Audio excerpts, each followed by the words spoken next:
Good morning. I'm your host, Daedalus, and you're watching Flight Night Fever. Now, what would I like to say to the people? I guess the big thing is, do not forget your Microsoft Outlook password. Today, as I was setting up, I was like, hey, I got everything ready to go. We're even here on time. And what befalls me? Shit. What's your password again? I was like, damn it. I'm not sure.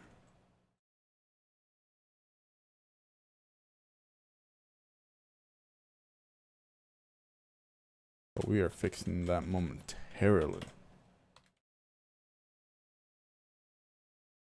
Microsoft catch posts are pretty interesting though.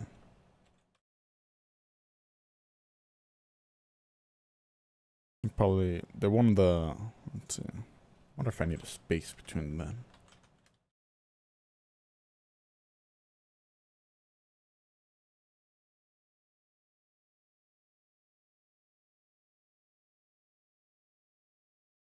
This is horrible. Holy shit. Yeah, Microsoft, you need to work on your catch posts.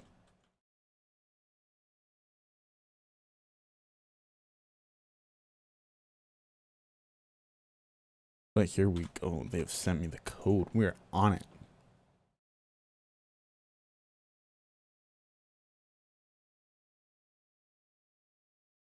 No, that is not the code. Come on, come on.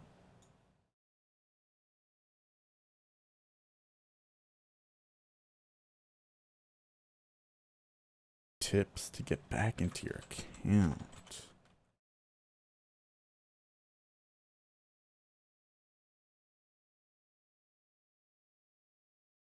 Thought we were, I'd say we're a little closer than we were before.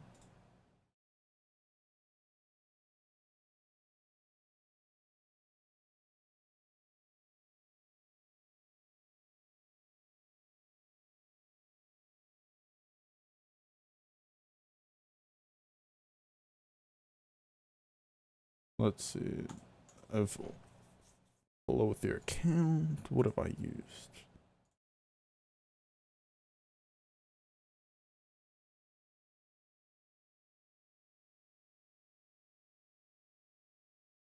Let's see, verify, gamer tag.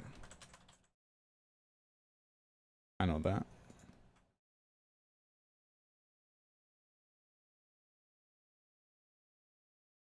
Damn, Microsoft, you suck.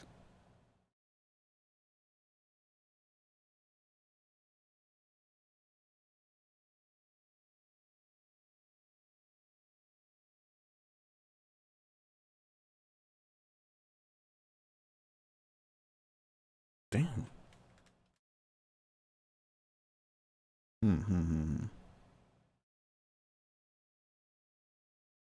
I may need to put this off and fuck.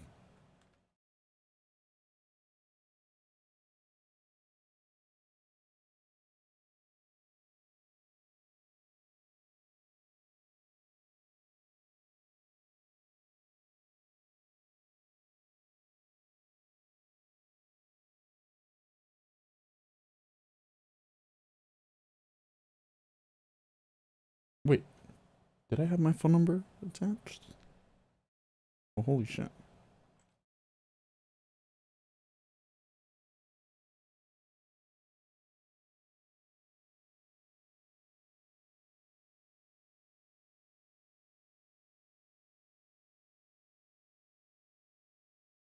Wait, hold on.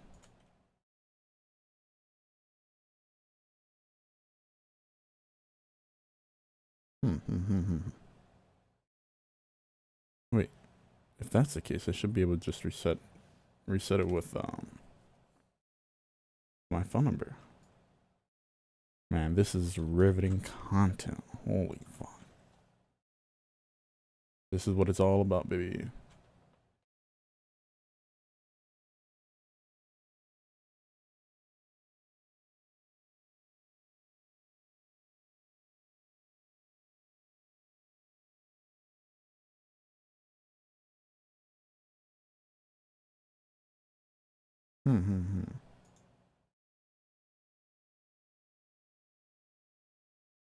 This is horrible. Holy shit.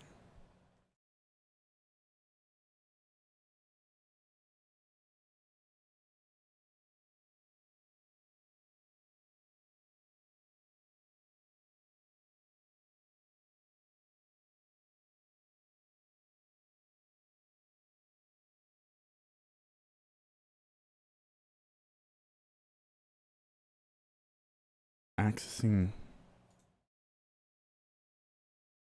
you a puta. Dude, fuck you, Microsoft. Holy shit. Looks like I'm gonna have to change all this up.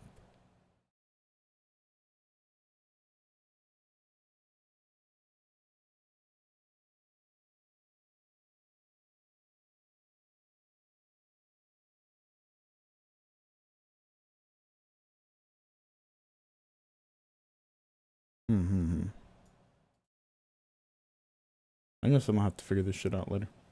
Looks like we're doing something else. Fuck you, Microsoft. Pain in my ass.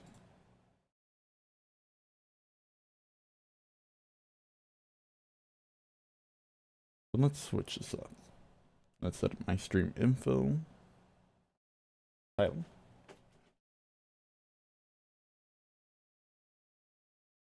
What is it? Today, let's see. We're playing a game that I've been wanting to play for a while anyways.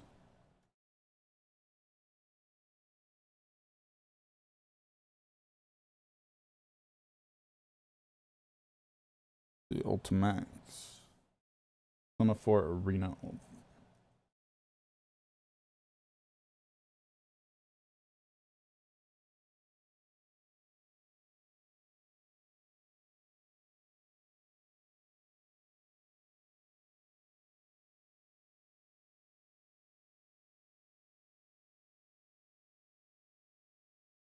Ultimax.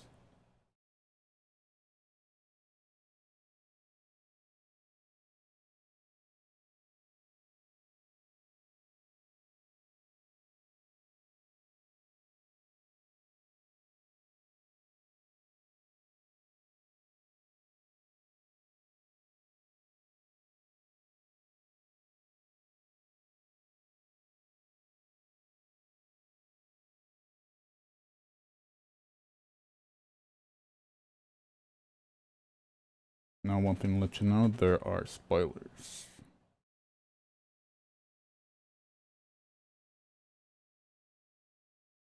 For Persona 3 or Persona 4 if you have not played this.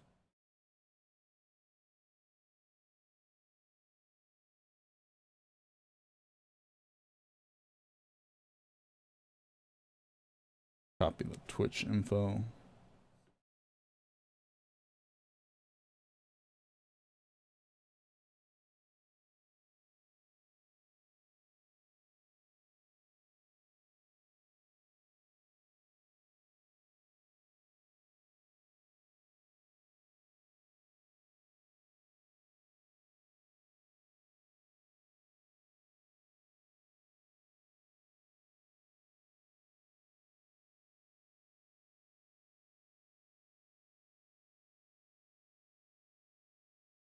Okay, let's see. We got the game loading up. Hell yeah.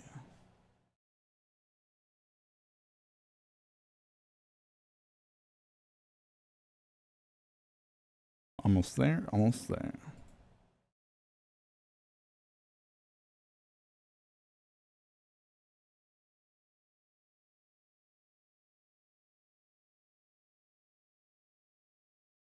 There we go.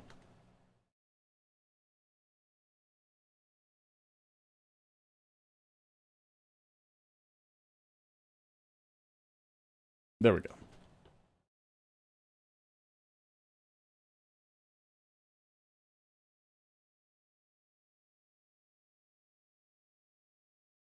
Well, it's been a long how do you do, but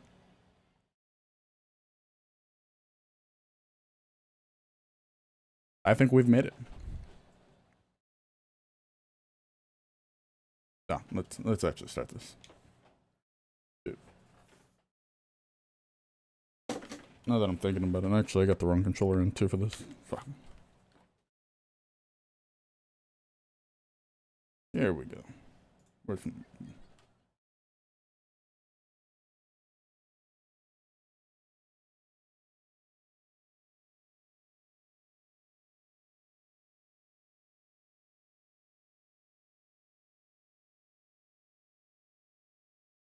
that's getting loaded up.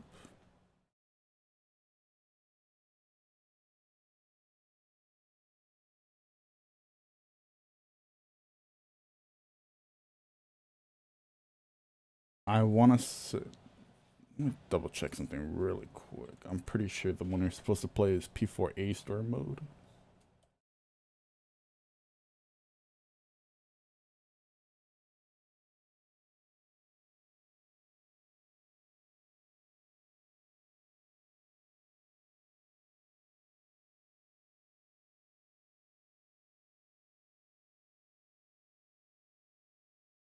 Okay, P4A. That's where we go.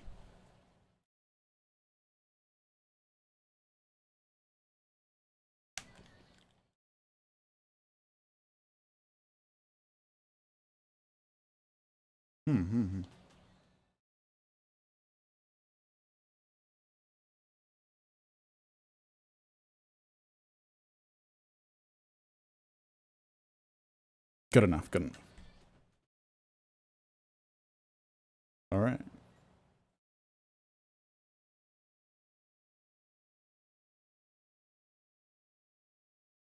Cool, so we got the entire team ready to go.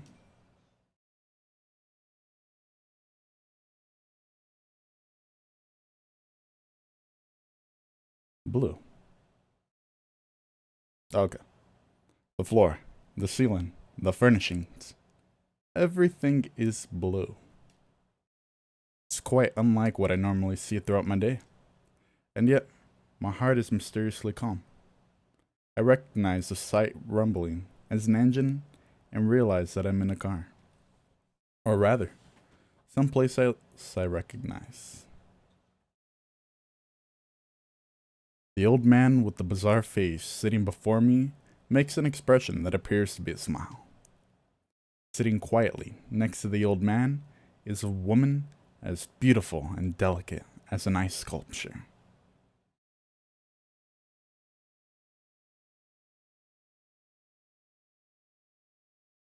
Yo, yo, yo.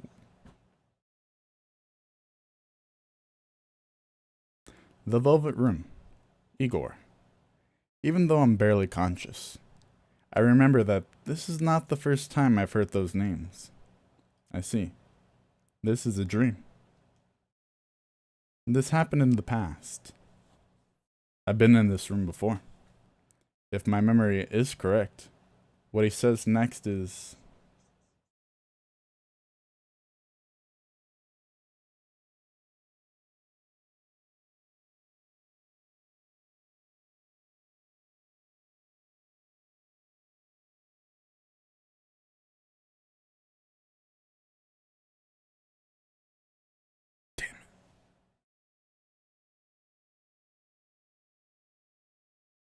let's do something real quick that'll probably be pretty good for you. This has been a fun stream, I'll tell you that.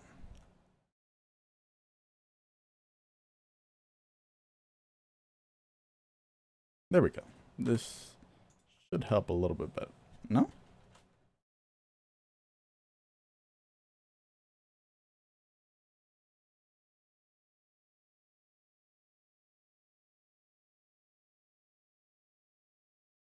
Nah, fuck it.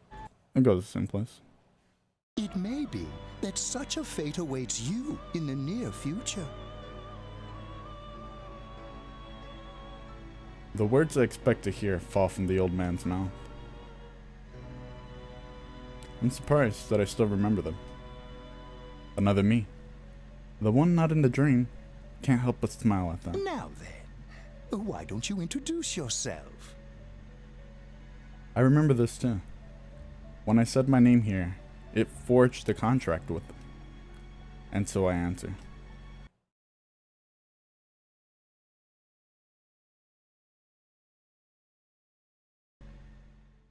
You.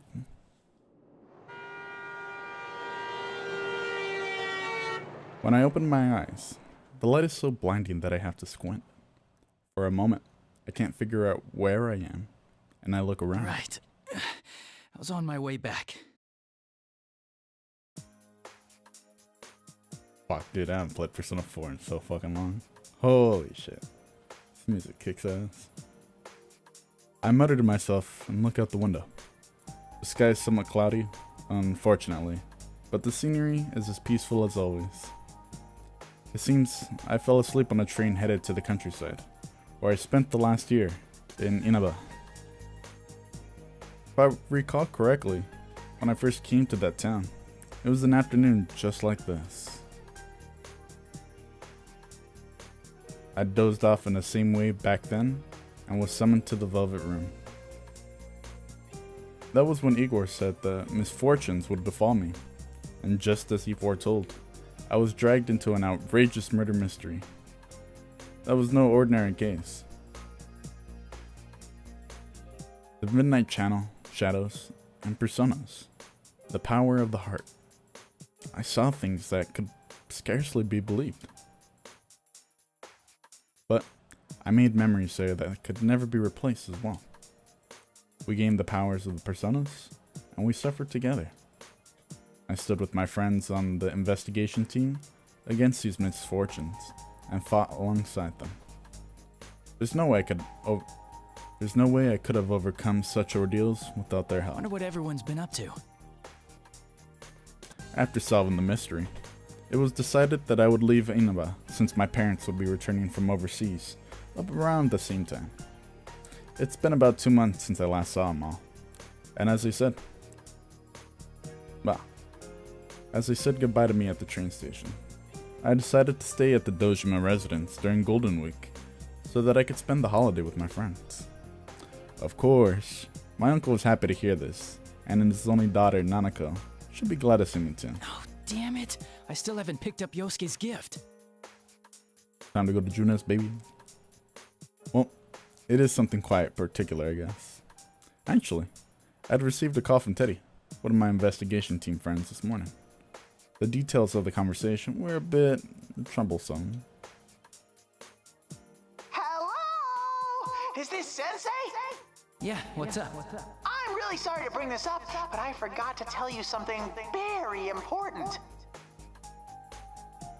I have a special request for the souvenirs I'm sure you'll be bringing your best friend.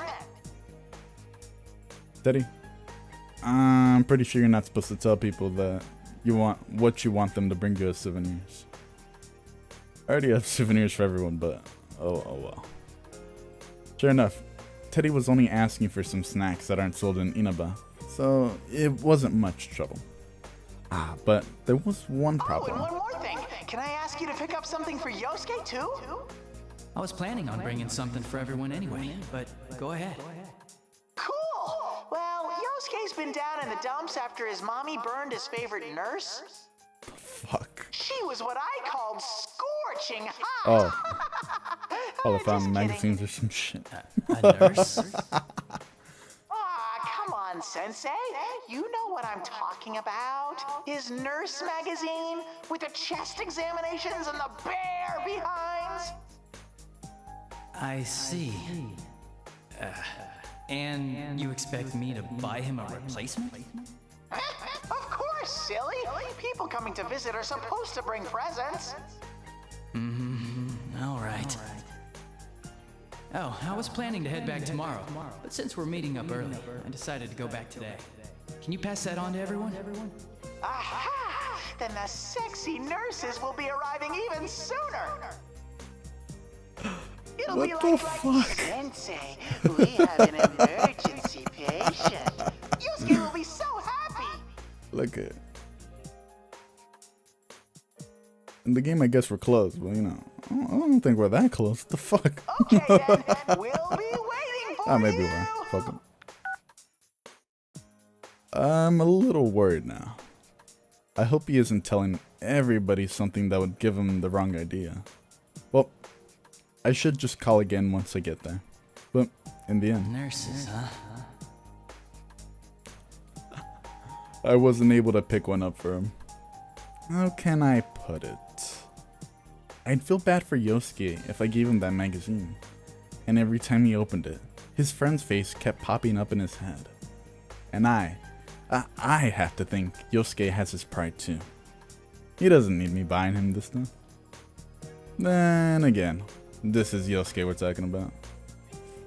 I'm sure he'll understand if I explain my reasoning. Probably. Now pulling into Yaso Inaba. This will be the last stop. Yaso Inaba. Oh, End of the line already.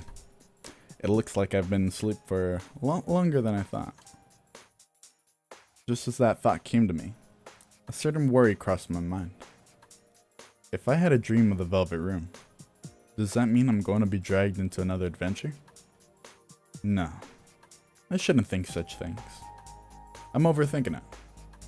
Igor had said, "I'm delighted to make your acquaintance, after all, so it's nothing but a dream." It's quite misleading, since I've had dreams of being summoned into that room ever since. The train begins to slow, and I take that as my cue to gather my belongings from the luggage rack above me. When the train comes to a complete stop and the doors open, even the smell of the wind evokes a sense of nostalgia. I think I'm getting a little too sentimental. I step out to the platform with a weary smile. Yeah, fuck it. Alright. Here we go.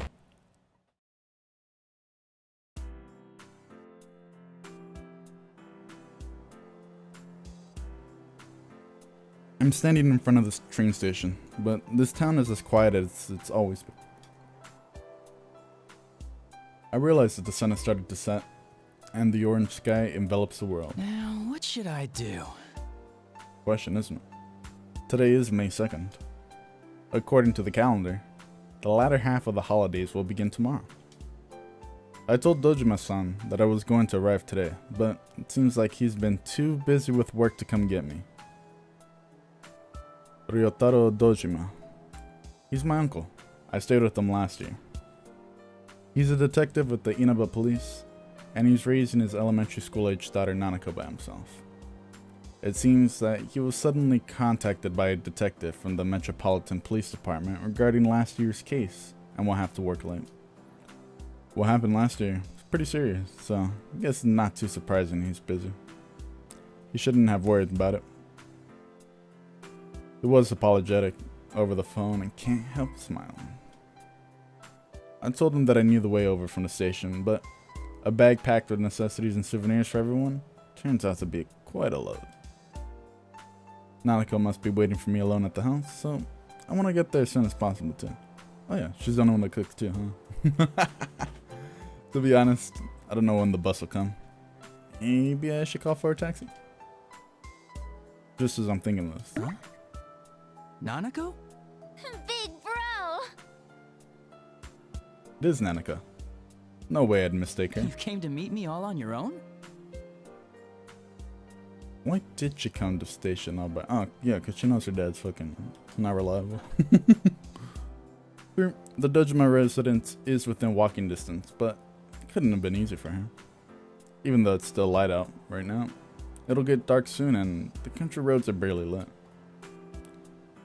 What would she have done if I hadn't been here? I'm about to voice my concerns, but Nanako sounds slightly proud when she says, Don't worry, Dad knows about it. He gave me money for the bus. He said he couldn't make it, so I came instead. Welcome back, big bro. I wanted to see you so much. Thanks. I'm happy to see you again, too. I see. She must have wanted to show me that she's grown up too. She's around that age after all. For a moment, I'm surprised that Dojima-san let her do this. But I can kind of imagine what kind of conversation took place. Nanako's always been a capable girl, but over the past year, her housekeeping skills have improved greatly, and she's proven herself to be pretty reliable. She takes the lead in many things within the house, and even Dojima-san can't compete with her sometimes. I can easily imagine that scene in my mind. And it's true that I'm glad someone came to welcome me. I take Nanako's hand and we begin walking side by side. Well, no sense standing around here. What's in the fridge at home? Lots. Dad and I bought a ton of stuff since you were coming to visit. If Nanako says so, then he must have really bought a lot. Dojima-san did say he'd pick up dinner for us, but if that's the case, maybe I should put together something to go with it. I asked Nanako what she wants to eat, and she looks back with a twinkle in her eyes. Are you gonna cook dinner? Ooh, I wanna help. I haven't had a good meal since you left. Being here like this makes me feel as if I'd gone back in time to a year ago. Fuck, I'm gonna say I played this game like 5 years ago. Fuck. After we get back to the Dojima home, I hurry and unpack my belongings before heading to the kitchen. Nanako helps me out as diligently as she's cleaned before. Or, as she, yeah. The way she mixes the eggs seemed more skillful than before. Such a good girl, Nanako. Good evening. This is the Evening Journal with news for May 2nd. Our top story is on the domestic airline that was hijacked yesterday. Goddamn. TV in the living room echoes through the house. Thinking back on it, it was on quite often in this place. When I first came to Inaba, Nanako was practically being raised by the television. There'd been this odd sense of distance between us around that time. She hadn't started calling me big bro, and we didn't cook together like we're doing now. It's the little things that bring back memories. Right as we're about done making dinner, Dojima-san arrives with some deluxe sushi. Nanako quickly gets up, rushes through the door. She seems so happy when her father comes home. Dojima-san apologizes about the sudden increase in his workload. Then we all sit at the table and begin eating. Being here like this makes me feel like the 2 months I was gone never happened at all. There's a warm atmosphere, as if I've always been a part of this family and have lived here with them for my entire life. I thank both of them from deep in my heart, and after I give them the souvenir I'd bought for them, we enjoy chatting with each other as a family. And it's a lot of narration. Hey! Maybe I don't remember the Jack Frost doll. Another familiar room. This is a room that was prepared for me on the second floor of the Dojima residence. Nanako had fallen asleep after all the excitement. After carrying her to her room, I tell my uncle that I'll be going to bed early as well, since I have plans. All he said was, okay, gesturing towards the second floor. I'm a little perplexed by this, but I have my suspicions. And as I open the door to my old room, it seems I was right. The room is no different than it had been when I was living here. It's exactly the same as it was when I left Inaba. I close the door with a feeling of wistfulness. As I sit down on my sofa and consider my uncle's thoughtfulness, I sigh in exhaustion from my long journey. I'll be able to see my friends tomorrow. Considering that there are still several days left in this holiday, it may be nice to leave early tomorrow and go visit the shopping district. It's raining. The time is just before midnight. In mere moments, it'll be a new day. Shit, we're getting midnight channel action, let's go. Whenever it rains at night, I end up checking the time. While I spent the last year in Inaba, I was always checking for the midnight channel, which was a popular urban legend here in Inaba. A bad habit of mine, even when I'm not here. If you looked at a turned off TV at midnight on a rainy night, you'll see your soulmate. Discovering that this rumor was actually true was the first reason why I became involved in the murder investigation last year. But when the person who actually appeared on the midnight channel isn't your soulmate, it's the next victim. After discovering this, We all nervously sat before our TVs on rainy nights in order to solve the cases. That brings back some memories. Nothing will show anymore, though. Will nothing really appear, though? I suddenly have doubts. Why would I think that? After we solved that case, we all confirmed that the Midnight Channel wasn't appearing anymore. The empty screen always stays silent. So why? Just in case. It's not going to turn on. There's no way. The more I think about it, the more I feel my resolve fading. I peer into the TV screen as if something is drawing me into it. The only thing I can see is my reflection in the dark glass of the CRT television. Or so I thought.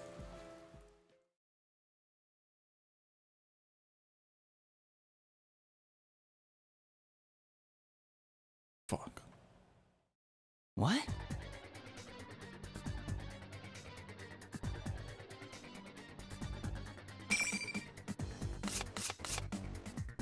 Fuck. Sister Complex Kingpin of Steel? Was that me?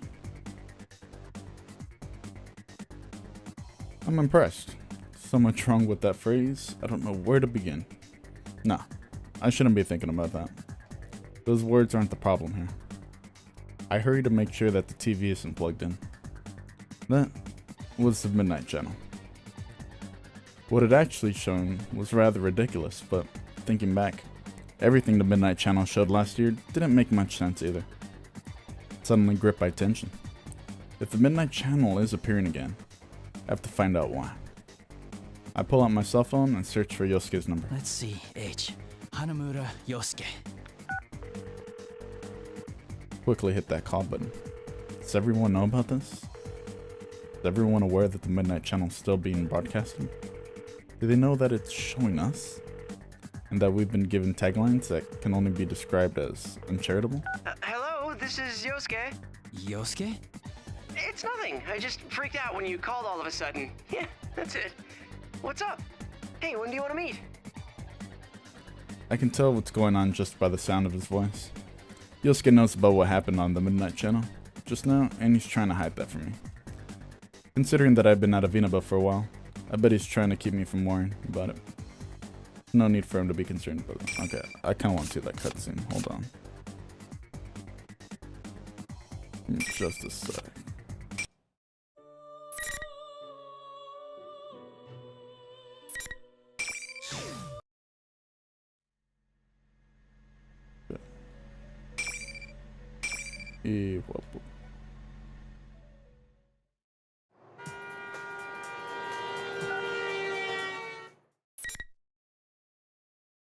Ah, fuck.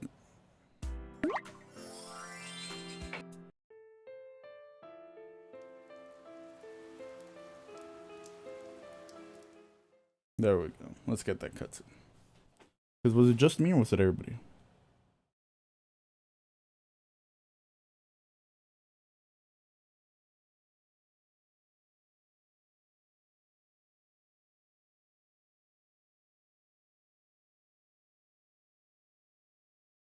Okay, so it's a game that doesn't have any audio. It's wild.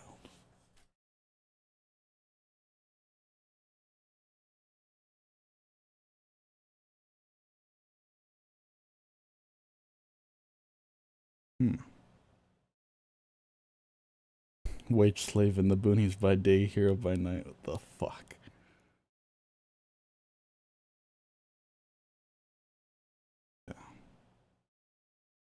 Yeah, so it looks like the game is glitching out.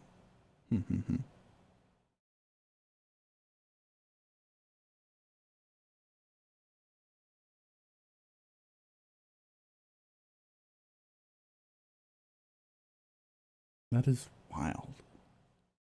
I'd expect like the actual game, not the cutscene.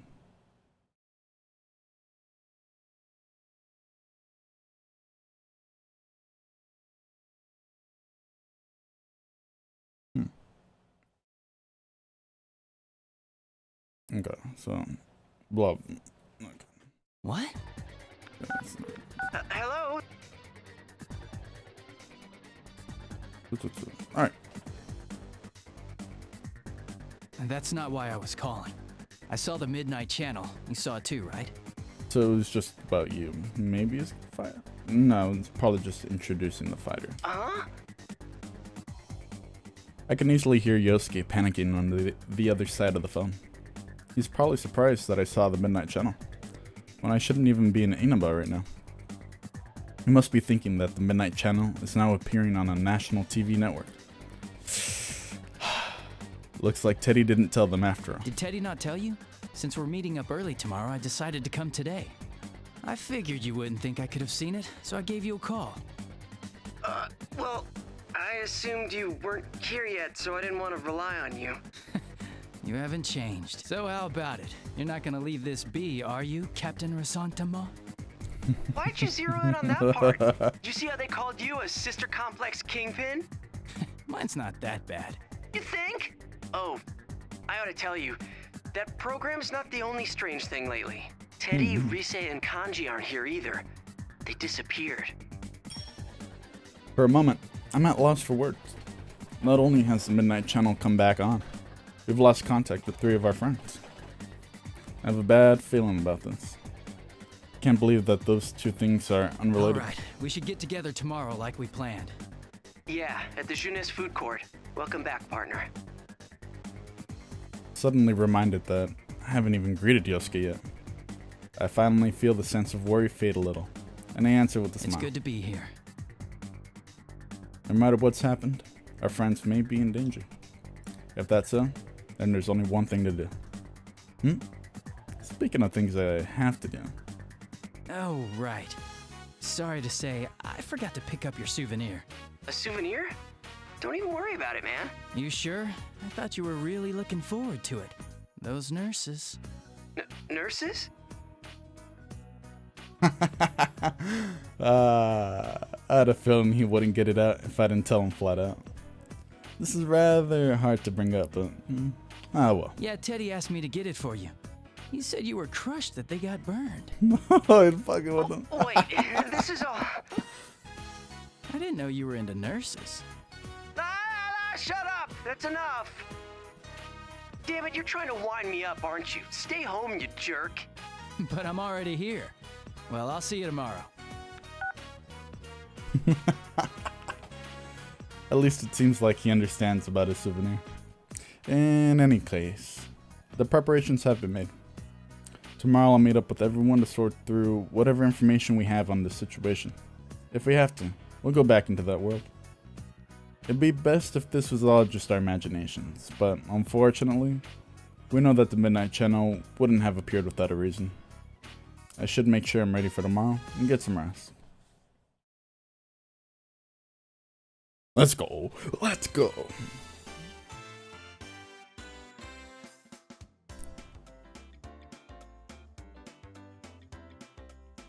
I like how their Walmart's like the best shit ever.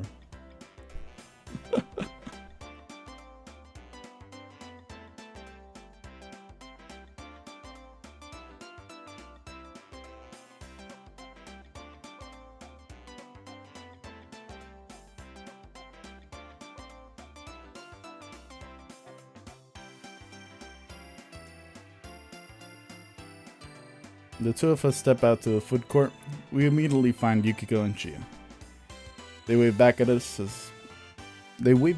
past the playground area from the bench. Damn, I'm losing. Good to see you guys again. Welcome back! We missed you. The guest of honor's finally here. You're looking well. Welcome back. Should we... Huh? Oh, he already knows about the Midnight Channel thing. He's actually the one who called me up about it. Oh, I see. This has turned into a pretty thrown-together reunion, but I'm glad you came. We chat some more while we all sit down. Then Yosuke stands up and clears his throat loudly. He's probably been waiting for the right moment to say something. He hasn't mentioned anything to me, but I can easily guess what he's about to say. We all look towards Yosuke. Well, it sucks that we can't hang out more before jumping into another mystery, but to celebrate our partner's return, I hereby reinstate the investigation team in response to the Midnight Channel going back on the air last night. Oh, the team is back. Is that a good thing? Hearing that name again all fired up. Yeah, let's do this! And to be fair, after the investigation team, we didn't lose anybody, so not too bad. Not too shabby. I don't think the applause is necessary. Why not? It's been 2 months since we last saw each other. After all, Chia and Yukiko started chuckling when I shrugged, and though Yosuke seemed saddened at that, he still ends up laughing along as well. It's a relief to see that they're the same as always, but because of that, it makes me even more worried about the friends that aren't here. We can't start slacking off. We begin to sort through the info that we know about already. Well, let's get cracking. I mean, this is no laughing matter. No one's heard from Teddy, Kanji, or Rise. Just those three, right? Yeah. Oh, I got a hold of Naoto-kun, but I didn't tell her about this stuff. She told me she couldn't make it today because of her job, so I didn't want to worry her. She seemed pretty bummed that she couldn't be here too. It seems if she has a reason for not being here, and we can still contact her, then Naoto should be fine. That leaves Teddy, Rise, and Kanji. Not hearing back from them after an entire day has passed isn't normal at all. The relationship between their sudden disappearances and the reappearance of the Midnight Channel last night disturbs me. One thing's been bothering me. The picture on the TV was very clear last night. Yeah. Going by the pattern from last year, it wouldn't be that clear until after the victim entered the TV. Hey, isn't this the first time a big group of people was shown together? Plus, we're still here. Why us anyway? And what's up with those insulting descriptions? Chia seems pretty angry about it. Many of the locals know about the rumor of the Midnight Channel. In other words, this troubling broadcast has already been seen by who knows how many people.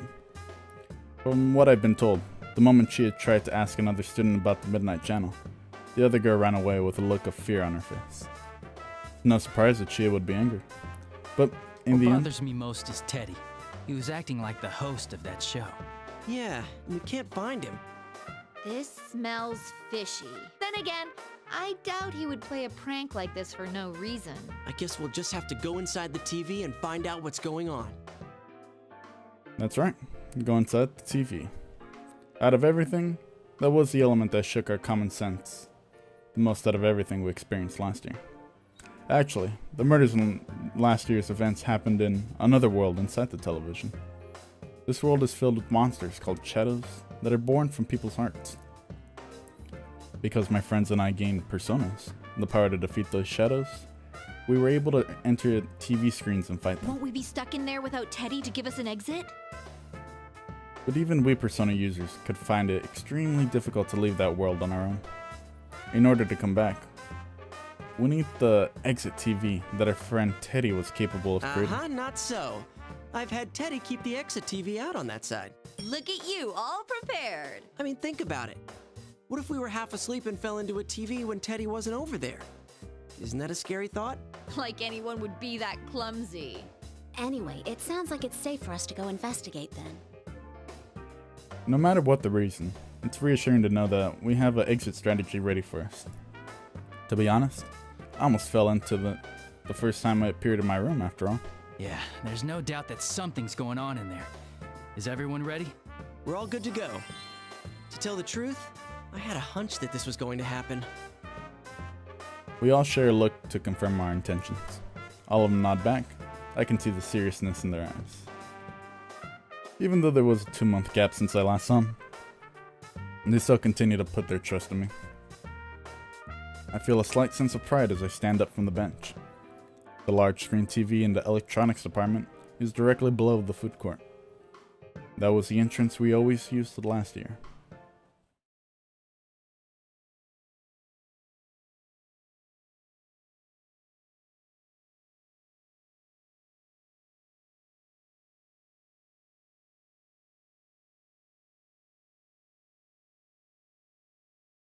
Fuck, so what's going on with the cutscene audio?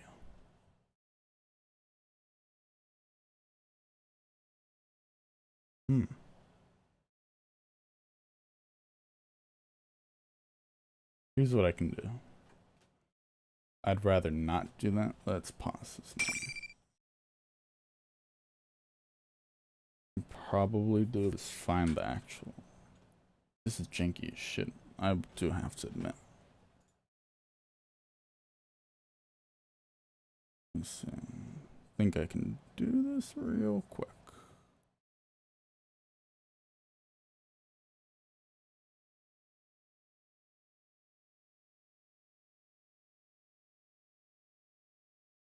Might as well watch the other cutscene as well.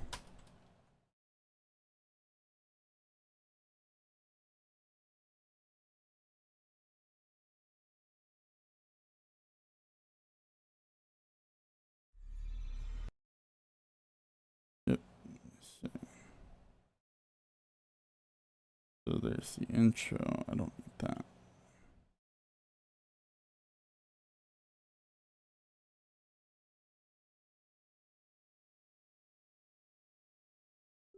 Here's why. Let's not listen to these ads. Just a moment.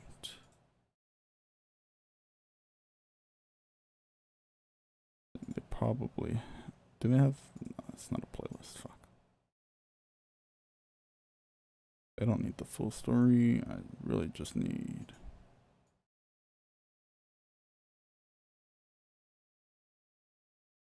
There we go. We can watch 2 cutscenes. There we go.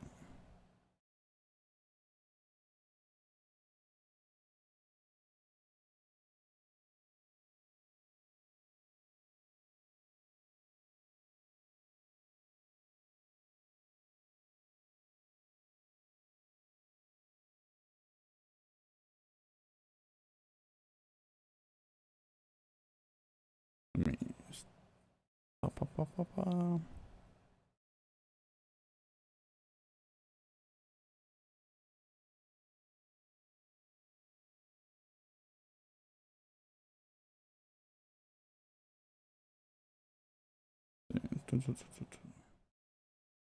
think in that case, window capture would be pretty good. Yep.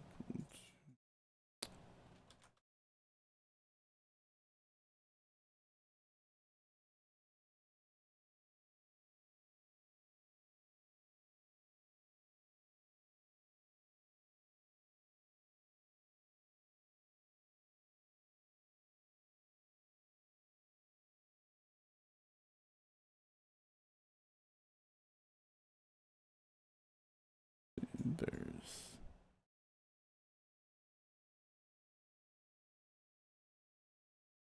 I'd put it over the game.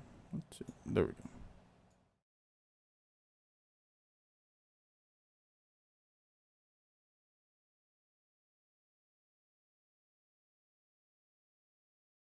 I think we're good. All right.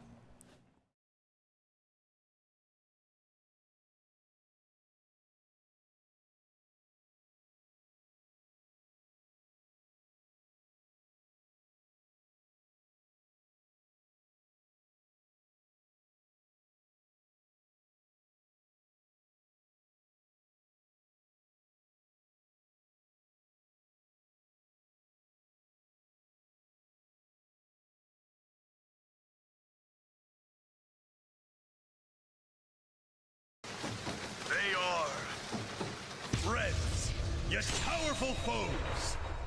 If I can... That's A desperate fighting program amongst high school students. A new legend is about to start. May the manliest of all men come on down! Nobody touches his precious Nanako, the sister complex kingpin of steel, Yu Narukami! It's only natural. Wage slave in the boonies by day, hero by night, Captain Resentiment, Yosuke Hanamura! Wage slave, holy fuck. A spunky dragon with deadly legs, the carnivore who's discarded womanhood, Chie Satonaka! You need to eat more meat! Please escort me to the ring, my prince! Oh my fucking god. Snow Black, Yukiko Amagi! I'll finish you in one strike! Blooming roses and bulging muscles, the blood-curdling beefcake emperor, Kanji Tatsumi! Deep into realms of romance, the body of a child, the brain of a genius, the 2,000 IQ killjoy detective, Killjoy. Is this an army of idiots? Fight and survive towards the one throne waiting at the end!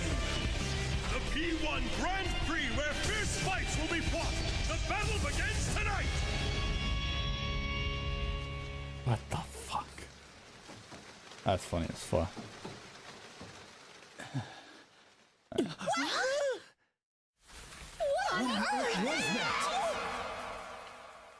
Alright, next cutscene should be the Genesis one.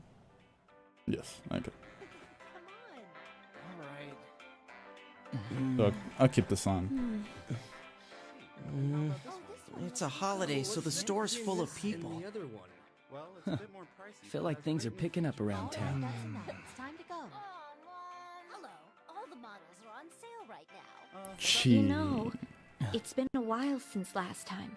I'm a little nervous. Everything's great at children. Whoa, wait! There are still people in this aisle! Hey, get ready! Huh? The customers are going away! Uh-huh. Mm-hmm. Let's go. Let's go. Shit.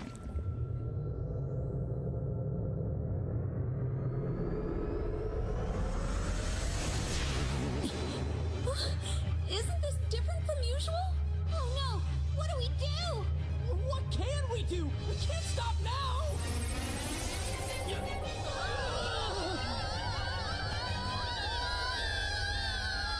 Different from that funky Persona 4.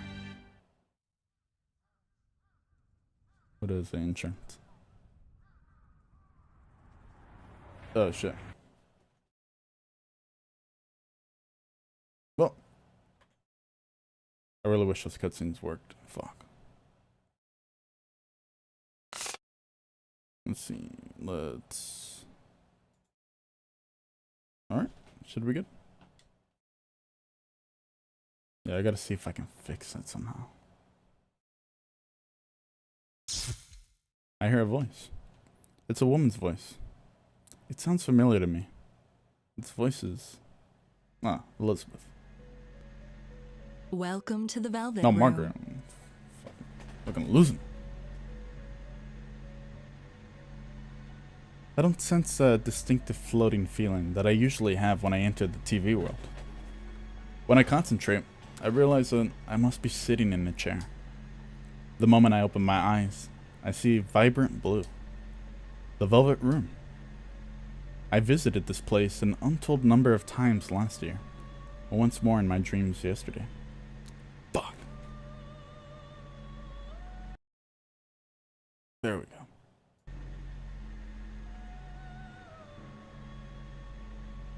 I never thought I'd return to this place. Huh? It's not a dream this time? What's going on? Didn't my contract end already? Igor, who usually sits in front and center, is nowhere to be seen. The one to greet me is the woman with silver hair, Margaret. Could this be a personal summoning then? That happened a few times last year too. Margaret smiles as if she senses my suspicion. This room is tied to your fate. Nothing that occurs here is meaningless. Though you reached an end to one journey, you now find yourself here again. This shows that you will once again be faced with a question. A question? And something really is going on? Another mystery has appeared, and we're about to be dragged into it again. Could that be what she means? From here on, what befalls you will upset your status quo. It is true that you've opened the door once already, but all things change. Nothing ever remains the same. What you gained before will change over time as well. You will have to face them once again. Face them? Again? The first thing that Margaret's words stir up in my mind is the sight of my friends' smiling faces. Is that going to change? No, that can't be true. And face them again? That's impossible. Once I wake up and leave this room, I should still be with my friends. There's no need to jump to conclusions. But Margaret appears to have anticipated my thoughts and smiles, while narrowing her eyes. Show me how you will proceed down the path that awaits beyond the door you've opened.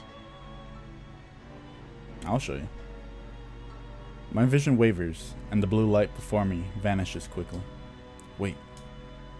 Still need to know what you mean by those words.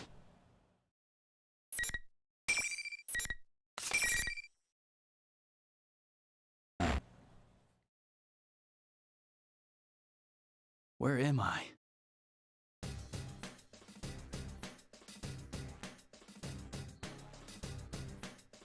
Got all the lads there.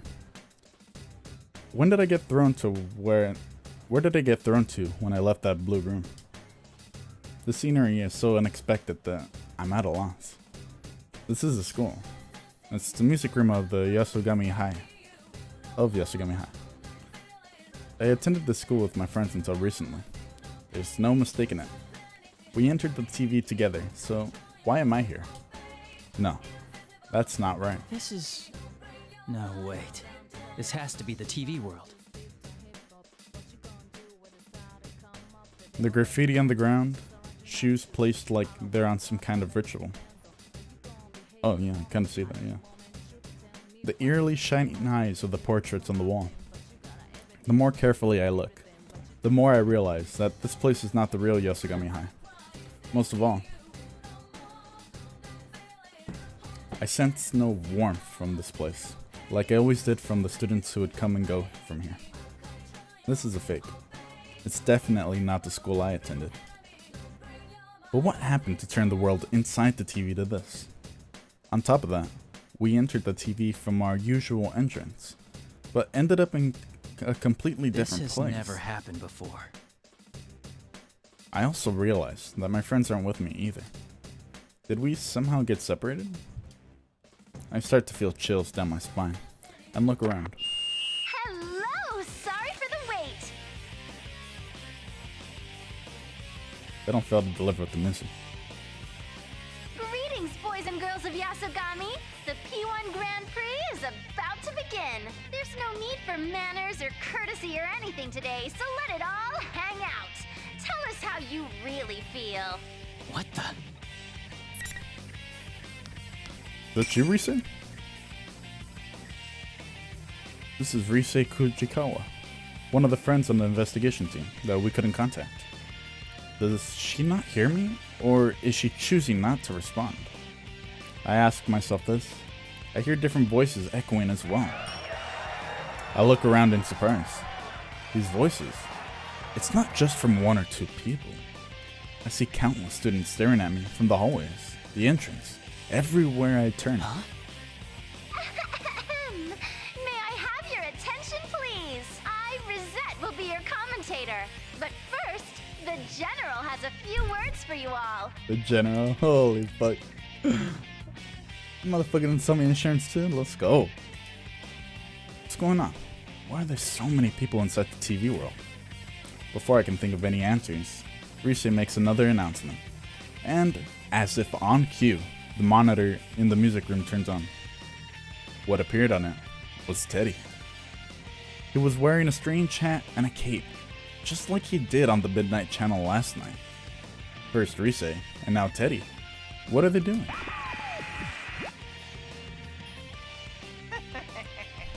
You're all here now.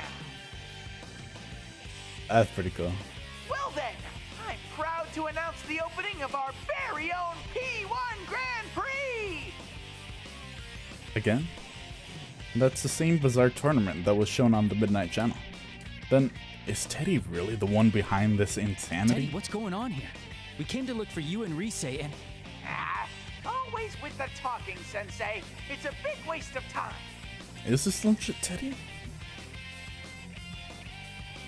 Less talk and more fighting! For the next challenger, come on down! I don't think so, but...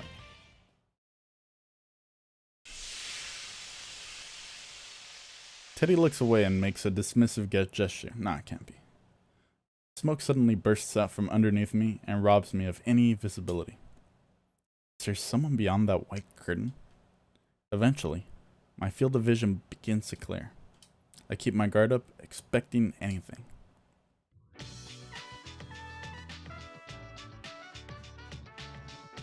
Wait, if I'm right, this is the Persona 3 music. But who should appear but Yosuke? Although maybe they used in Persona 4 too. Fuck. It's been a few years. Though I hadn't expected to run into him like this, I'm relieved to see that he's safe. Teddy did say something about a challenger just a moment ago. I recall that the P1 Grand Prix that appeared on the Midnight Channel looked a lot like some kind of fighting competition. Wait, am I supposed to fight Yosuke now? That's not funny at all. Great. They're expecting you and me to fight. Looks like. Sheesh, what's Teddy thinking?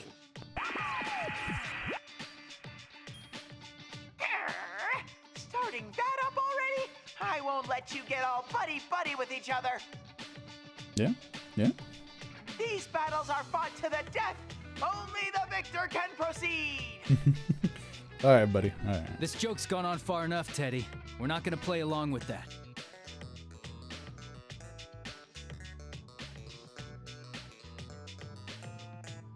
I look over at Yosuke, hoping that he would agree with me, but he doesn't appear interested in what I have to say. Oh, really?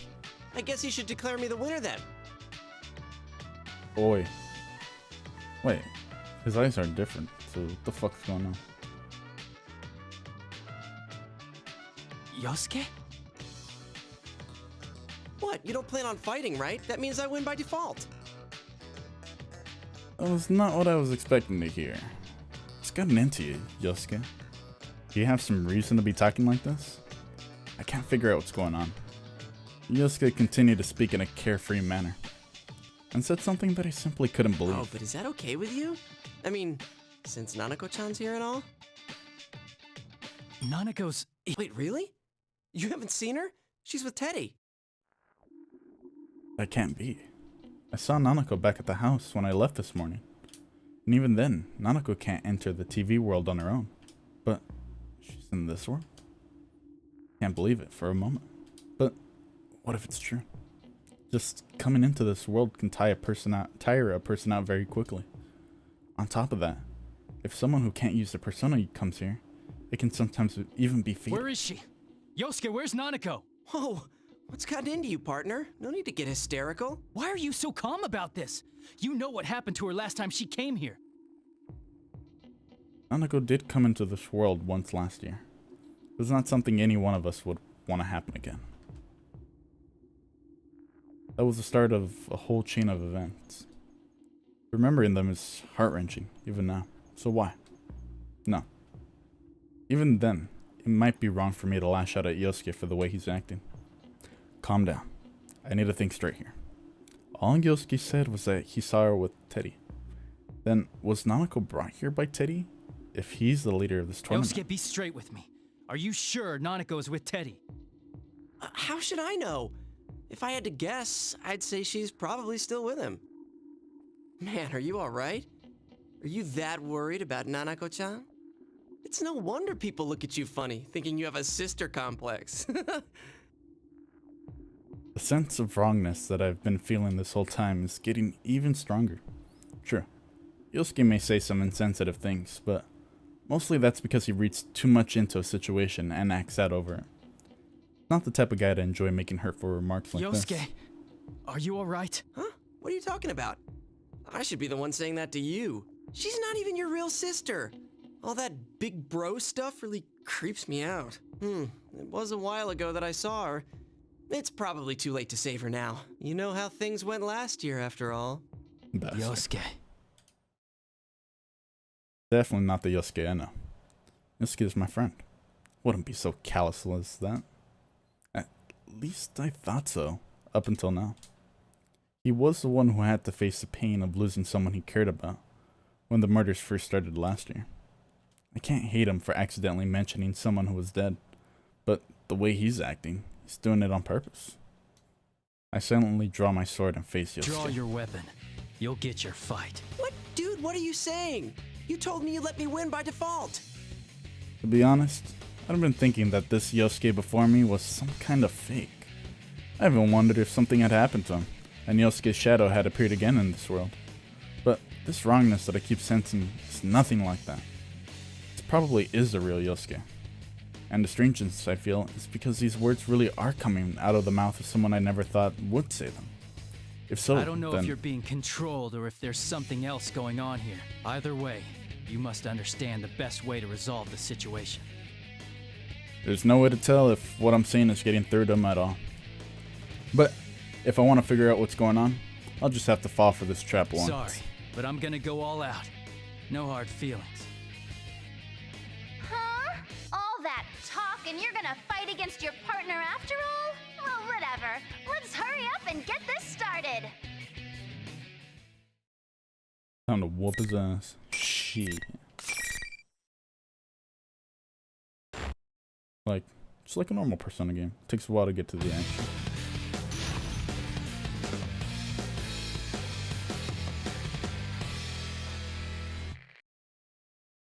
Final. Fight.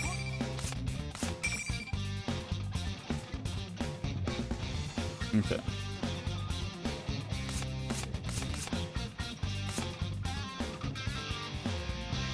Just double check.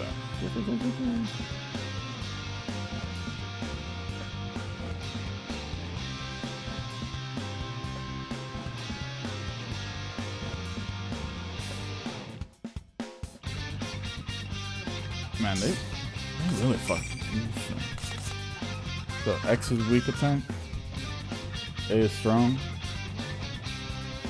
Okay. I can deal with that. Evasive action.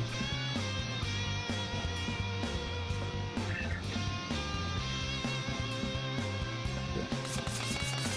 Burst. Cancel. Okay. Weak, strong.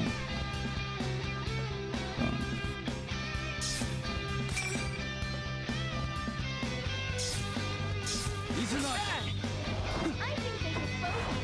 Here goes. All right.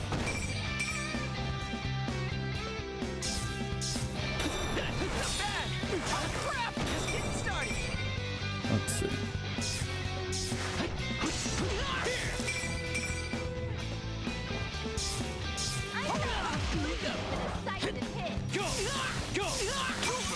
I'm not trying to spam that. Let's see.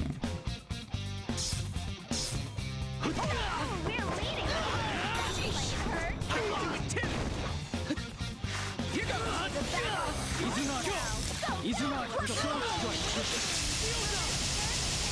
getting started. Over here. Crap! The opponent's still there. It's still a match for you. Two. Do I need 2 more rounds or one more win?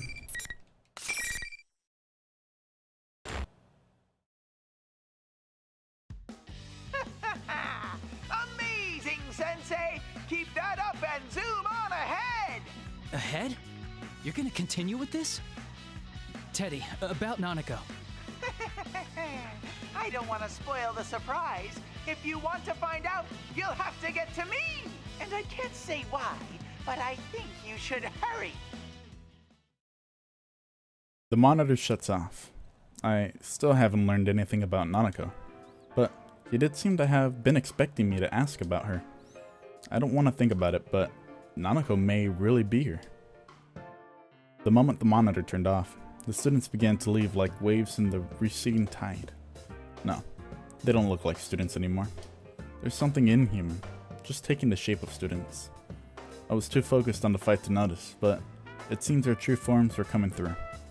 They look like silhouettes. Could they be shadows? Even so, I don't sense any hostility from them. Well, if they're not a threat and they're going away, there's no need to chase after them. Besides, there's something more important to do right now. Yosuke, are you alright? I walk towards where Yosuke lies, collapsed on the ground, and give him my hand to help him up. Ow! Couldn't you hold back a little? I seriously thought you were gonna kill me. The same went for you. I wouldn't have stood a chance if I held back on you. Yosuke grimaces in pain as he stands, but he doesn't seem to have suffered any severe injuries. That's good. I knew I couldn't risk going easy on him, so I was a little worried that I'd actually hurt him. But once we get a good look at each other, Yosuke's demeanor suddenly changes. Anyway, that aside, shut up about the nurses already. It's not like that's the only thing I ever think about. Oh, I see. What's this about nurses? Huh? You were harping on it the whole time. How can you stand there and constantly bash my taste in women with a straight face? So that's what's happening. Okay. Is it such a crime to like nurses? Wait a second. I don't understand why he's suddenly angry, but he's not making any sense at all. I tell Yosuke to calm down, and we go over what he thought had happened before the fight. We learned that our memories of what each other had been saying didn't match up at all. According to Yosuke, it seems that I'd been, well, teasing him about his taste in women. Yosuke was so heated up over what I'd supposedly said that he almost went into graphic detail, but I stopped him before things went too far. I mean, we're on Twitch, sure. I mean, really, it's best for both of us if we pretend this never happened. But thanks for our conversation after the battle, I've come to realize something. We'd been hearing each other say things neither of us had been meaning to say then. Yosuke, let me ask you something. Is it true that Nanako is here in this world? She is? Yosuke's at a loss for words. He had no idea what I was talking about. It's just as I thought. Yosuke doesn't know anything about Nanako. If that's true, then what I had heard Yosuke say before the fight was something that Yosuke couldn't possibly have said. This only makes me more convinced that I have the right idea. What I had heard wasn't what Yosuke meant to say. I don't know how, but something else had made Yosuke say those words, even if he didn't know he was saying them. That reminds me, Teddy on the screen had said that I needed to get him if I wanted to find out the truth. Does that mean that Teddy had done this to us? I guess there's no choice but to keep going. Nanako's good friends with Teddy. I don't want to imagine it happening, but if he wanted to kidnap her, it's certainly possible he could have. I want to go home at once and check to make sure she's okay, but I have no idea where I am. Even worse, Teddy holds the means of returning to the real world. There's no way out of here unless I find him on my own. Taking off? Yeah. Well, be careful. Be careful. I'm worried about you. Do your best. I sense a lot of emotions behind these words. Yes, I know that now I'm hearing the real Yosuke. I take Yosuke's cheering me on to heart and leave the music room. Teddy had said that only the winner could go on in this tournament. I don't know exactly what that means, but it's probably not a lie. Yosuke understands that as well. That's why he's trusting me to sort it all out and lets me go without much talk. He's frustrated that he can't help me out. I could just be jumping to conclusions there. After all, Teddy did say that that was the rule, but we didn't have any proof either way. Well, I might as well see what he meant by that. I stopped walking and turned back to Yosuke. One last thing about those nurses.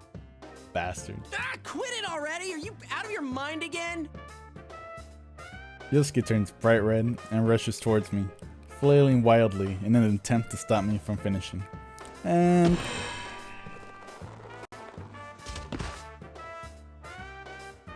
there's a painful sounding noise as he runs into something invisible and slowly slides to the floor. What is this? So there's an invisible wall. Looks like the loser can't leave the room. It looks like there's some force that prevents the loser from leaving the room. It's likely that every time one of these battles happens here, the winner gets sorted out this way. Alright, vamos.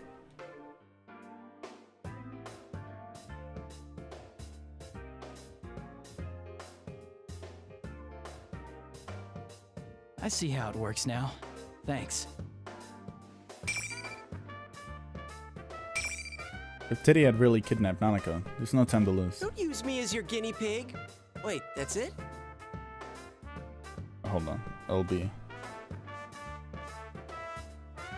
Cool. Hey, don't wear yourself out, alright? I turn away as Yosuke shouts at me. Not to worry, Yosuke. I give him a quick smile before leaving the area. For real this time. At that moment, I feel a wave of disorientation crash over me. I'm surprised that this is happening without warning, but it's not a threat. After all, I know this feeling all too well.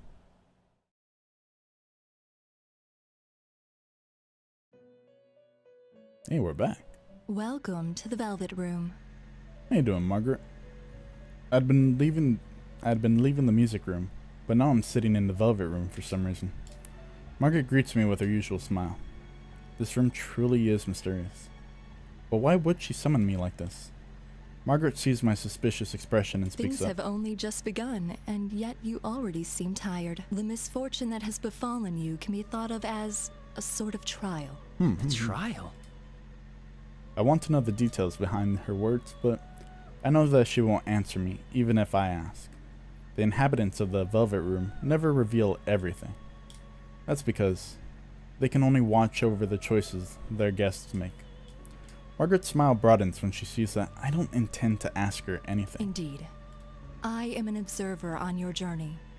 I would do nothing so thoughtless as to force you to make choices. You do not need such provocations. I already know that you shine brilliantly enough. The shine she speaks of. Could it be about my ability to use personas? Yes, that is part of your brilliance. Personas are masks of resolution, strengthened by controlling one's heart, by forming bonds. You understand this well, don't you? Yeah, that's how we all fought up till now. Yes, indeed. But one's heart is intangible. It cannot be seen and cannot be felt. When polished, it releases a strong light unlike anything else. But it can also be clouded by trivial things. Have you ever felt that way? You may be more conscious of that fact than most because you hold the power of the wild card. Margaret's voice fades away as she answers me. From here on, you will be forced to re-examine the things you know as... Oh, shit. How will you face the changes to come, and what choices will you make?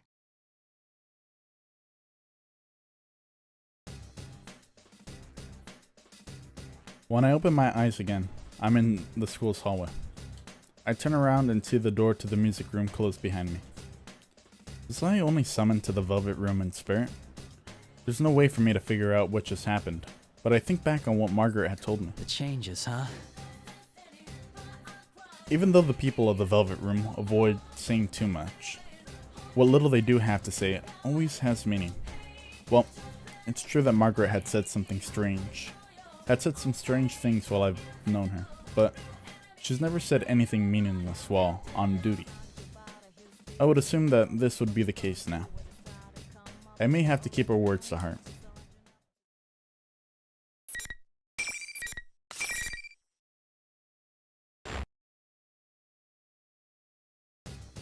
In any case, I need to concentrate on this case for now. I'm sure I'll understand the meaning behind what she said when the time comes. I must proceed. Though this bizarre place looks nothing like the Yasogami High I attended, the building seems strangely familiar as I run through it. Teddy had appeared on the monitor in the music room. From the looks of things, he appeared to be behind what was happening. But I had heard Risei's voice over the school's PA system before my fight with Yosuke. If this school works anything like a real one, I can make a good guess as to where Teddy and Risei are. It might be the announcement room. But, of course, things aren't that easy. Those invisible walls keep getting in my way wherever I go. It seems that some of these walls don't let anybody through, no matter if they won or lost their fights. Every single time I run into one, I'm forced to take another path. It's like my route is already set for me. I feel like I'm being led somewhere. I stop for a moment in the hallway, out of the practice building, and mutter to myself while I take a look around.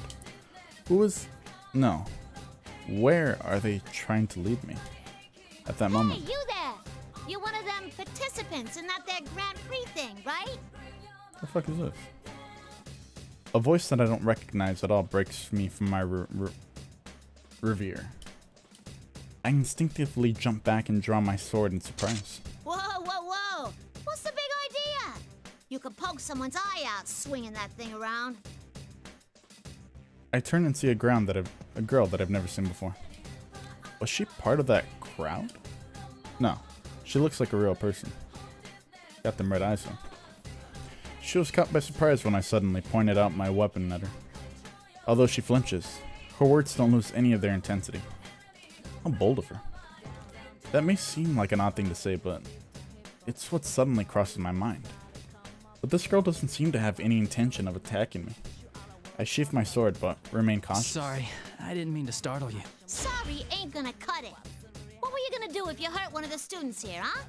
You can't go pulling that stuff without student council approval. All right, the jig is up. I'm putting the kibosh on this tournament right now. Hey, wait, hold on a second. I'm not in this because I want to be. I'm trying to stop the tournament. I'm trying to act non-threatening, but the girl continues to glare at me. Who in the world is this girl? She's wearing a Yasogami High uniform. She said something about the student council, but I don't recognize her. You don't encounter people here in this world that often. If a person is here, they're either a Persona user or Why are you here, by the way? Wait, did you fall inside a TV? That's right. I might have put it a little differently, but if she can't enter a TV herself, the only possibility is that someone threw her in. That was what was happening in the murders from last All year. inside a TV? What kind of nonsense is that? She's not aware of it, but if she was a Persona user, I don't see why she'd hide that fact. If she was trying to keep that from me, then she wouldn't have come to talk to me like this. Then, does that mean she's a victim after all? I carefully choose my words to avoid provoking the girl and introduce myself. I'm Yu Narukami. I was a second year at Yasogami High until last year. Huh? Last year? But that uniform. Oh no, this is kind of my usual equipment when I'm in the TV world. Equipment? Never mind. Forget it. Well, if you were only around till last year, I ain't gonna blame you for not knowing. I'm the new student council president. Nice meeting you. The student council president. If I'm remembering correctly, the student council election should have taken place just before the holidays. I have no knowledge who won any of these elections since I'd left Inaba before they took place. That reminds me, I didn't have any friends on the student council last year either. This girl may very well be the president. No reason not to Now believe it's her. your turn to spill. You said you ain't in the tournament because you wanna be. Then what are you doing here? And what's this tournament about in the first place? I feel that if I don't explain things very clearly to her, it will only provoke her further, but trying to tell her everything about what's going on here will only confuse her. I leave out the fact that this place is inside a television and tell her about the other things that are going on. First, I tell her about Teddy, that a friend of mine is likely the one who set this tournament up. Second, that I encountered some of my friends who were dragged into this as well. They were acting strangely. And third, that my cousin, Nanako, still in elementary, may have been dragged into this mess. The girl calling herself the student council president seemed skeptical while I talked, but eventually she sighed. So if I got this right, you didn't start this, but your friend did. Mm-hmm. Well, you don't seem like you're lying. It seems that she somehow grasped the gist of what I was trying to say. I thank her out of politeness?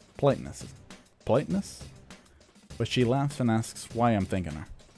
There's still one more difficult task left at hand. How do I make her understand that all this is within another world, one accessed by going through a TV screen? She still appears to be energetic, but it doesn't change the fact that she's in danger. I have to get her out of this world, no matter what. Where'd that sound come from? That sounded like it came from the gym. I ought to tell you to go home, but I get that you're worried about your sis. Come on, let's go check it out. We both start running at the same time. I reach my full running speed when something occurs to me. I'm surprised to see that Miss President is keeping pace right beside me. Just standing still in this world would be strenuous for a normal person, but she doesn't even seem out of breath. She's quite impressive. I take a moment to quietly praise the girl running next to me.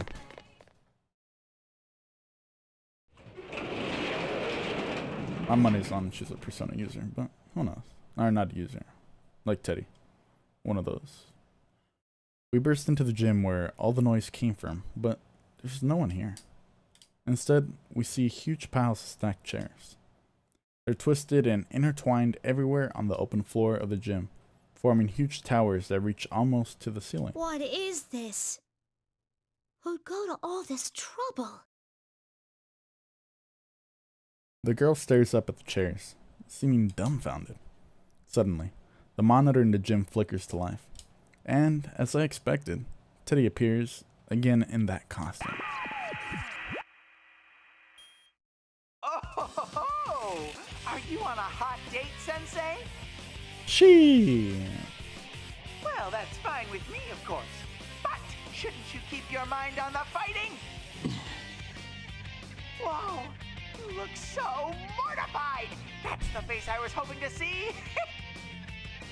He's not saying anything completely straight, but he's obviously hinting that he knows I'm worried about Nanako. I know that saving Nanako is important, but I can't leave Miss President here alone and abandon her to this world either. Still, I feel Teddy's words causing me to doubt myself.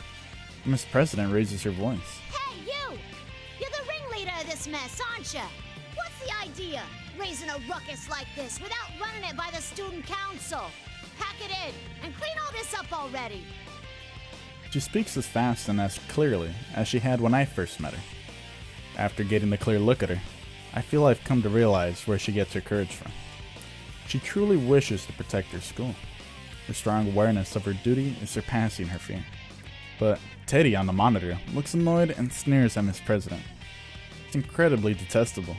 Can't believe that Teddy can even make such a malicious expression. What's that tiny thing? I'm in the middle of an important conversation with Sensei. A yappy little mutt like you should be muzzled and sit in the corner. Sit, puppy, sit. What the fuck? He's absolutely no intent of dealing with her seriously. Miss President turns bright red in humiliation from being brushed off like that. This is enough. I take a step forward to put myself between the monitor and Miss President. I'll take it from here. It's all right. There's nothing to worry about. Miss President's lips are trembling. She must be angry that there's nothing she can do herself. I don't want that anger to be in vain, so I turn to face the Teddy on the That monitor. was pretty harsh, Teddy. Hard to believe a womanizer like you would say such things. What's so attractive about a shameless Oh, liar I like forgot her? about that. Oh my god. Liar. Do you know something about her? The way he said that makes it sound as if there's some history between the two of them. But, as usual, he doesn't bother to give any details in his answer. Come on, Sensei. Your opponent's getting tired of waiting for you. With the next challenger, come on down. Let's go. Chill? After that line, another cloud of smoke rises from the floor. But this time, it's Yukiko. Oh, thank goodness you're safe. What's the matter? It's nothing. Are you all right? Has anything odd happened to you? Odd? No, I don't think so. Yukiko seems alarmed to see me in a defensive posture. I feel my shoulders relax in relief as I shift my weight to stand normally. It seems that she hasn't been affected like Yosuke had. I didn't think I'd be that tense.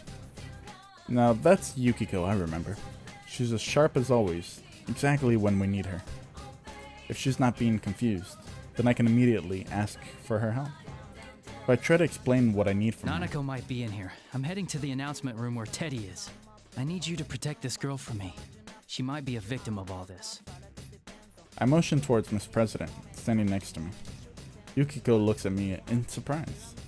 I don't blame her though, but what Yukiko said next was even more surprising. Why do I have to do that? It's not like I know her or anything. I'm not going to help her because I don't know her? Is that really what she's saying? I can understand that she might be cautious when meeting someone for the first time, but would Yukiko really think that way? It's got to be the same thing as with Yosuke. That same uncanny sense of wrongness that's coming back to me when I hear Yukiko speak. Yukiko, not you too. Calm down and listen to me. Can you understand what I'm saying? Huh? What are you saying all of a sudden? I can hear you clearly. What did you mean by you too? When I try to question her, Yukiko's expression returns to normal. I can't tell anymore. She doesn't look like she's being controlled by someone. Am I overthinking this too much? At the very least, she doesn't seem enthusiastic about this P1 Grand Prix. This is probably a trick the enemy is playing on us. They're trying to get us to fight each other. I'll say it one more time, Yukiko. I'd like you to protect this girl for me. Sorry, but I don't know how to put this. It just feels like you're being really selfish. You always help people who have nothing to do with you, and I admire that. But where does that leave us? It's always your friends who get put in danger because of your self-centeredness. I'm used to hearing her voice, but her words are scathing. I'm convinced now. There's no obvious change in her attitude like there had been with Yosuke. But something must be warping Yukiko's words too. Her words may seem like a sound argument, but she means something else. I don't care if someone who isn't related to me gets hurt. That's definitely not something Yukiko would say. The real Yukiko would never say something that disrespects the value of a life that way. Don't be deluded. Whatever happened to Yosuke is what happened to Yukiko too. I don't understand the details, but Yukiko hasn't had a complete change of heart. Yukiko. What the? You can? When I draw my sword, Miss President quickly tries to stop me, but I can't answer her right now. If a battle will clear up this pointless misunderstanding between us, then the time to fight is now. Ooh, now that's our senpai. You'll show no mercy, not even to a girl if it's for your own goals. You're a real bastard with a sister complex. Keep it up and bring 'em all down. I ignore the taunts being delivered in Rise's voice. Even if our words aren't getting through to each other, and we have to fight without understanding what's going on, we'll come to an understanding later. I have to believe. Both myself and my friends. I hold my sword to the side to protect Miss President, who is standing behind me. Sorry, but you need to stay back. Whatever you see here, try to stay calm. Promise me you won't run away. What happens next will probably surprise her greatly, but I doubt Miss President will run away. She's already shown me how strong her determination is. I glance at her over my shoulder. Although she looks worried, she still gives me a slight nod of agreement. Now, time to do this. I must end this as quickly as possible. Persona! I concentrate all my senses to summon my strength of heart, my persona, Izanagi. If I allow myself to go easy on Yukiko, she will surely defeat me. Yukiko smiles faintly and takes her battle stance. She resisted the idea of protecting Miss President, but she seems to have no qualms whatsoever about fighting me. There's definitely something else controlling her. Come, Konohana Sakuya. That's a long ass name, holy shit. Konohana Sakuya.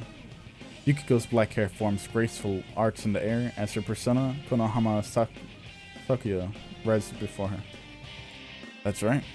The usual Yukiko should have a beautiful heart like this. Wait for me. I'll save you.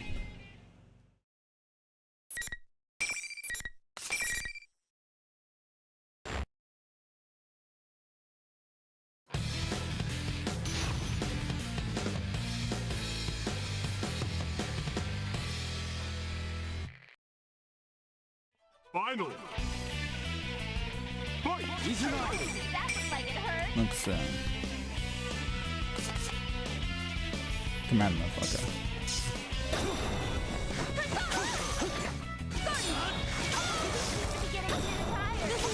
Stay away!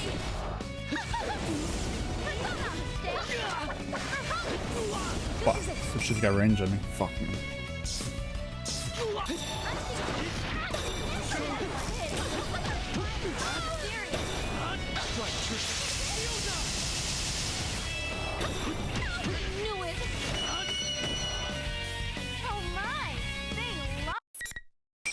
Okay, so it really is just kind of story right now. What to say? I think I have to go to arcade mode to actually fight. I don't know if I did it already, but I'm doing it now. The winner is you, Senpai! What an utter thrashing! I love all this animosity! Fucker. Cocky, self-righteous friends showing how they really feel by beating the crap out of each other. That's the real thrill of the P1 Grand Prix! I don't care to hear any more of Teddy's jests. I still have reservations about fighting against my friends, but now I know that there's no other way to save them. I'm resolved to do what must be done. Also, there's no knowing if Teddy and Rise have been affected just like Yosuke and Yukiko had. If they are, then there's no use in trying to talk to them through the monitor like this. That's the conclusion I've come to, but Miss President seems to have other ideas. How much further are you gonna push this? Why are you doing it anyway? These guys are friends! What's so much fun about making friends fight each other? Sounds kind of like an Aussie. Miss President vents her frustration at Teddy's image on the monitor, but I was a bit surprised at how she worded it. She seemed more upset that he was making friends fight each other, not why he had dragged the entire school into this mess. We've only just met, but she clearly sympathizes with us and now understands the pain we're going through. I'm embarrassed, but proud at the same time. A girl with such compassion would be a great student council president. It's no wonder she was elected to represent the student body of Yasogami High. It's alright. Thanks, though. It's not all right. This is... She's still worked up and she lashes out at me. Perhaps her heart is a little too honest, but her anger sets my mind at ease. She's right. What General Teddy is doing right now cannot be forgiven. I glare at the monitor. Sorry, but you're not getting your wish. What?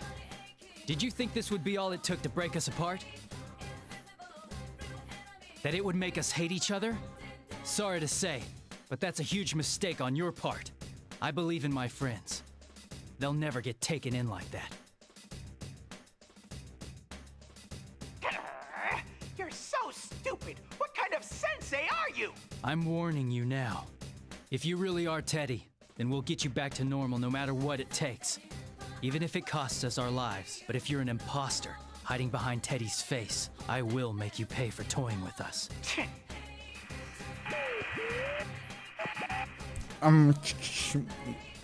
We've lost connection.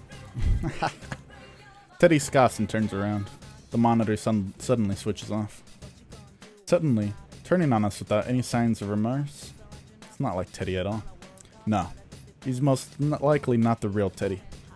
Seeing the anger in his face only strengthens my suspicions. Someone must be taking Teddy's form to make it look like he's the one committing these acts. That girl's come around. I immediately rush to Yukiko's side. Yukiko, are you alright? I'm sorry I couldn't go easy on you. No, it's okay. You aren't your usual self, but I could tell by your eyes that there was something going on. I'm sorry too. Did I hurt you? Kinda, yeah. I sure wouldn't want to get into it with you again. I try to pass it off as a joke, and we look at each other and laugh. Things are going the same way as they had with Yosuke. It's becoming clear now. Did I say things that offended you earlier? Yeah. Yukiko hesitates, as if even remembering it is a difficult experience. What in the world did my illusion say to her? I bet it was something horrible. Whoever's doing this is certainly finding the most annoying way of getting us to fight. But what I supposedly said to her doesn't matter. Yukiko is still hesitant to bring it up, so I tell her not to worry about it. I don't need to know what I said. I just wanted to see if my guess was right. It looks like our enemy has the power to confuse our senses. My first opponent was Yosuke, and he told me a similar story after we fought. Huh? You said something bad to Yosuke-kun too? What did you tell him? You sure you want to know? No. If I'm the only one admitting to what happened, that's not fair, isn't it? But that curiosity is in line with the Yukiko I know. I evade the issue with a smile and call out to Miss President, who's standing beside us. What kind of people are you? Oh, right. We used our personas. Yeah, we should at least explain to her what's going on. She did see everything that had just happened. This would be a good opportunity to tell her everything. I introduced Miss President and Yukiko to each other, and fill in the parts that I had left out of my previous explanation. I tell her about the personas, I tell her about that we're actually in a world inside the television, and I tell her how the scenery here changes according to the hearts of the people who enter it. She looks doubtful while I'm talking, but considering that she's just seen our personas only moments ago, she doesn't immediately deny it.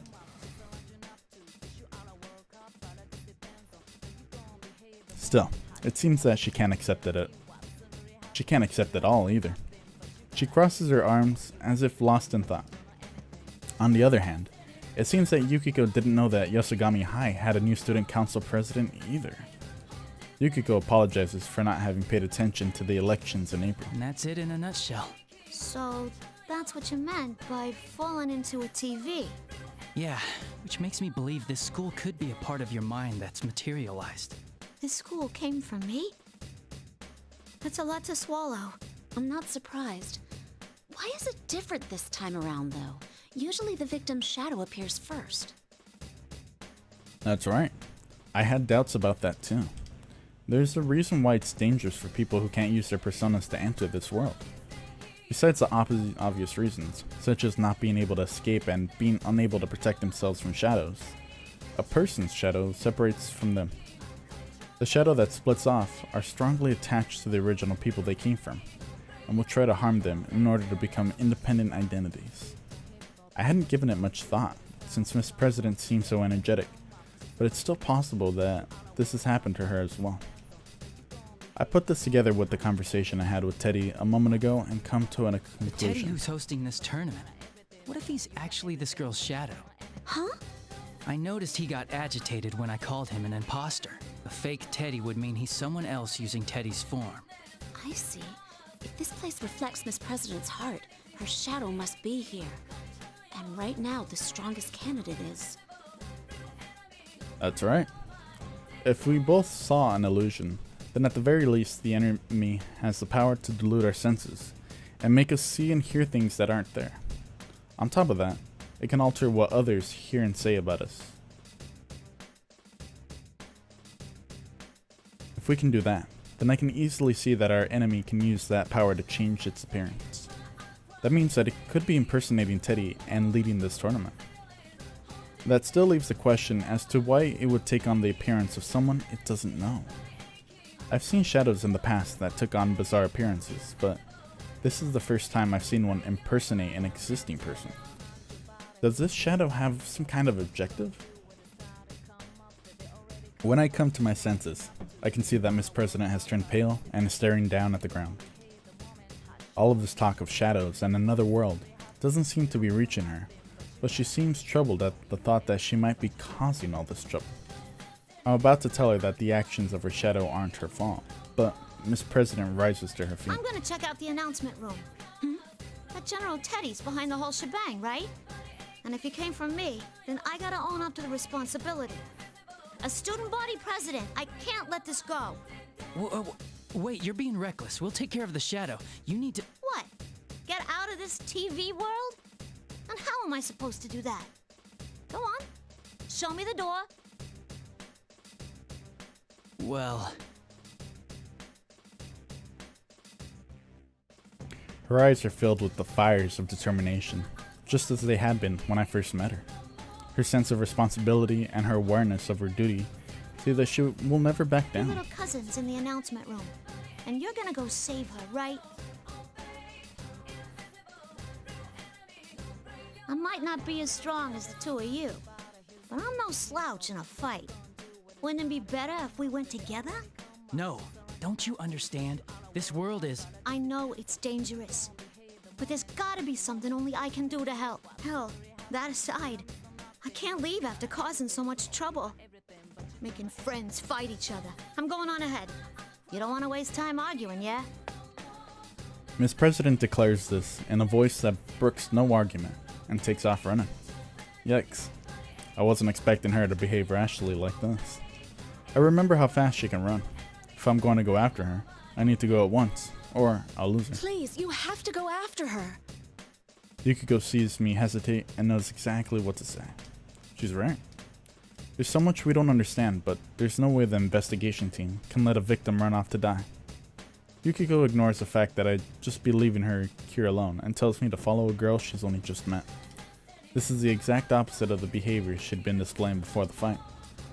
Now that is the Yukiko Amagi that I know. I'm ashamed that I'd even slightly let myself be confused by the way I'd heard her speak before, but I answer her. Don't worry about me. I believe in you. Yukiko nods to me, and I turn and begin running as fast as I can. I have to rely on faint echoes of footsteps ahead to pursue Miss President through the school. I can't use my memories of the school in order to navigate, because the invisible walls are everywhere. But the announcement room is upstairs. That obviously limits the paths she can take. I will catch up with her no matter what.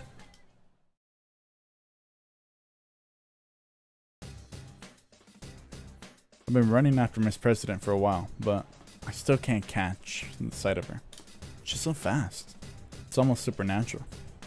I even begin to think that her path may not be hindered by the invisible walls. Wait a second. Now that I think about it, she's not a participant in the P1 Grand Prix. She didn't appear in the introduction video, and even though she'd been there when I faced off with Yukiko, she wasn't affected by the rules. Could she be able to walk through these walls? If so, then catching up to her will be quite difficult. Just as I'm thinking this, suddenly, a blue door appears in my path. I've seen this before. This is the entrance to the Velvet Room. I don't have time to deal with this, or so I think. But when I consider the timing of its appearance, I can't help but feel that there must be a reason for it. I make up my mind and reach for the door. As I walk through the door, I feel a slight sense of lightheadedness, and I close my eyes reflexively. When I open my eyes, I'm seated in my usual position, and Margaret is smiling quietly at me, as if nothing's different. When she sees that I've noticed her, she speaks, as if aware of my impatience. You seem flustered, but time has no meaning here. Margaret politely points this out, knowing that I'm in a hurry. Time is meaningless. I thought I had figured out a few things about this room, but it seems that there's still more for me to learn about it. If time doesn't pass while I'm in this room, then I should concentrate on what she's about to tell me. Once again, as if reading my thoughts, Margaret smiles. It seems you've emerged victorious and have come away with a piece of the truth. Though you are in a garden of deceit, you have the vision to go forward. Very impressive. Is that student council president's shadow really the cause of all this then? Who can say? All I know is that you are getting ever closer to the truth. There is one thing I can tell you. Margaret's golden eyes are fixed on mine. If that girl's shadow is the cause of this misfortune, she will face her trial. But it's separate from your fate. You have your own trial to overcome. Keep that to heart. My own trial? I don't mean to, but I repeat what Margaret had just said. Everyone sees various things in you that draw them to you. Salvation, hope. I myself find fascination in watching over you. Fate may not be the author of your trials, but you are destined to be tested. Margaret smiles mischievously and nods towards me. Another slight feeling of lightheadedness passes, and I return to that otherworldly school. The blue door is nowhere to be found, as if it had never been there to begin with. I look up. I still don't understand what my own trial is supposed to be. But, for some reason, my mind has cleared up a bit. Alright, I think this is a good place to leave off. Depending on how things go tomorrow, I'll probably try to get into my Microsoft account. Most likely what I'll end up doing is switching off and off. So one day Halo, one day Persona 4 Arena Ultimax. Yeah. But till then, we'll figure out what happens tomorrow. I've been your host, Daedalus. You've been watching Flight Night Fever. Till next time, take care, stay safe, and peace out.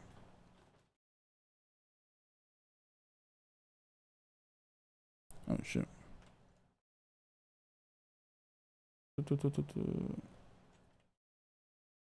Man, I'm losing.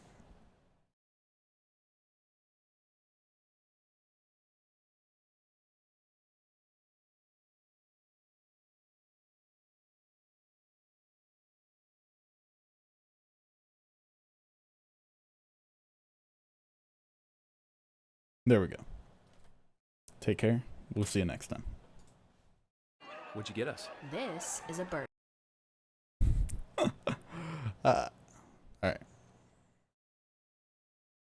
This has definitely been an outro.